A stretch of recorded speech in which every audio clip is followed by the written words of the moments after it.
Hello comic book fans, this is your host Travis Collins, now without the technical difficulties that prevented last night's episode. We are back for another episode of Duck Punch Comics. Since we did lose an episode, we're going to have to go straight to our reviews this week. Up first is going to be Thor, For Asgard, number 1 of 7.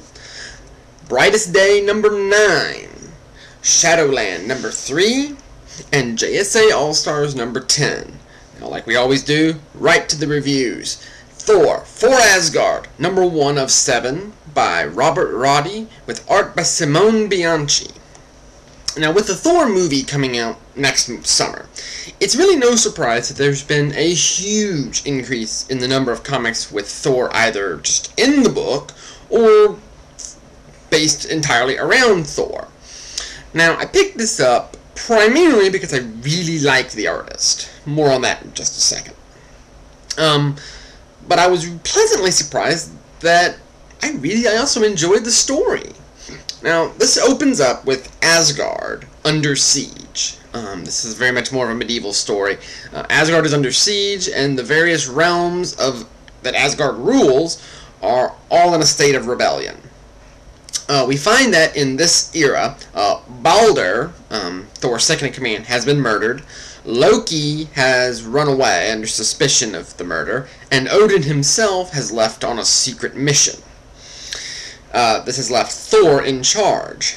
However, things are not going well for our hero, as constant war and threats of rebellion within Asgard itself, along with an unending winter, are just wearing him down. The last page, however, reveals that these might be the least of his problems. Now, Roddy is telling a really interesting story. We're used to seeing Thor waver between just supreme confidence and out-and-out arrogance. But here we see a Thor who is overcome by self-doubt and weary from way too many problems that he doesn't know how to face. In this book, Roddy has him, as the consummate warrior who is having to fight battles with words and with diplomacy, with weapons he doesn't know how to use. It's a very different kind of Thor, but it's one I like.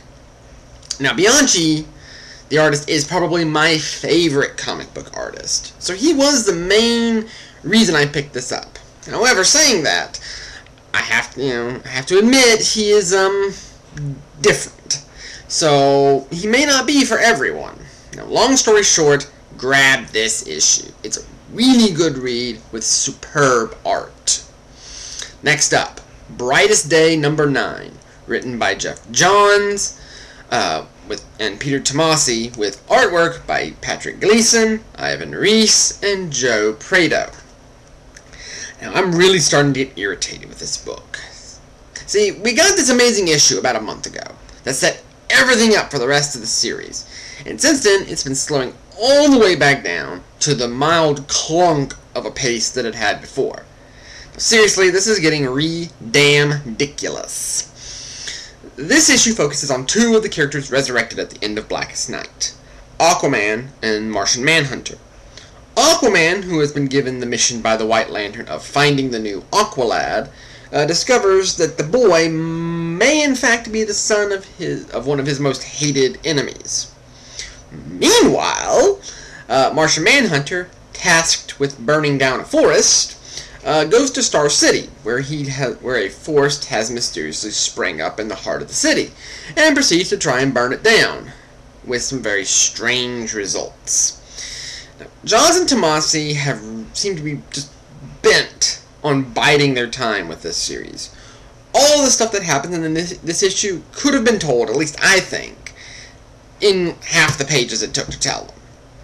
This snail's pace is killing this book, and serves to do nothing else but to drag it out for another 17 issues. It's supposed to be 26 issues, they're going to get all of them.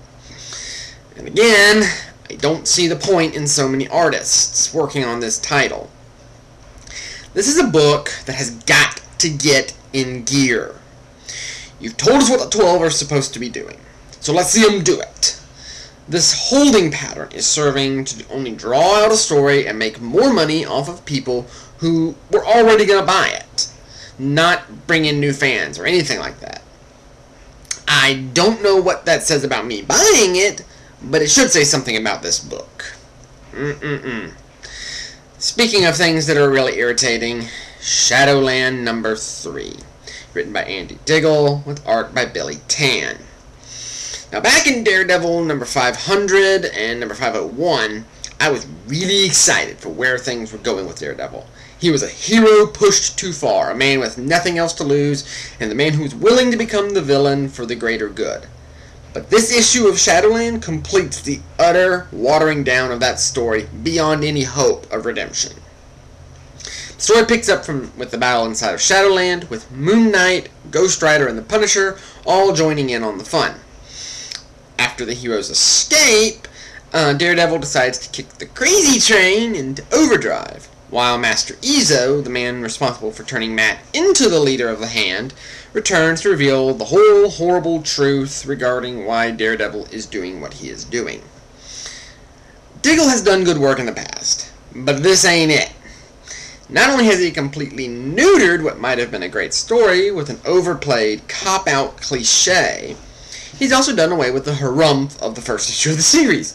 This only goes to show that when all is said and done, I really don't think anything is going to change. It's crap. Pure and simple. Billy Tan, however, the artist, is as good as ever. I honestly don't see why people don't like him. Bottom line, no matter how this ends, I can't say that Shadowland has been done well. They had the wonderful opportunity to tell the story of the final fall of a hero, but instead they copped out, and the story has been downhill ever since. Last up, JSA All-Stars number 10, written by Matt Sturgis, with artwork by Freddie Williams II. Month in, month out, I say the exact same thing. Good book, good story, terrible art. What can I say? My impression of a broken record is my moneymaker. Now, the four gods of Parador are on the loose, and after escaping the man who summoned them, decide to take their show on the road and head to New York City. Power Girl arrives before the rest of her team and does battle with the gods, with a little bit of help from Stargirl, Hourman, Liberty Bell, and Citizen Steel. But did I mention that these four are freaking gods? So of course, the moment things start to look good, the bottom drops out. Sturgis has really hit his stride with this series, especially now that he's been able to clean away all of the leftovers that Jeff Johns and Willingham left him. While not necessarily as the most innovative of all titles, this book is definitely a fun one, with superheroes acting like superheroes, without all of the drama and angst and hang-ups that so many other superhero team books have right now. Williams is not that great of an artist, but like I said last month, I'm starting to not mind his art that much. Look, if you can turn off your aesthetic sense for just a little while, you'll find a book that is a lot of fun. If you're a fan of the JSA, or if you're a fan of Power Girl, you'll find a lot to like about this book. Very good one. So there you go, guys. 4 books for the ones that came out this week, August 1st, or September 1st. I'm having a hard time talking today. We'll be back tomorrow with 4 more issues. As always, leave comments. Let me know what you thought. I look forward to seeing you guys tomorrow. Have a wonderful day.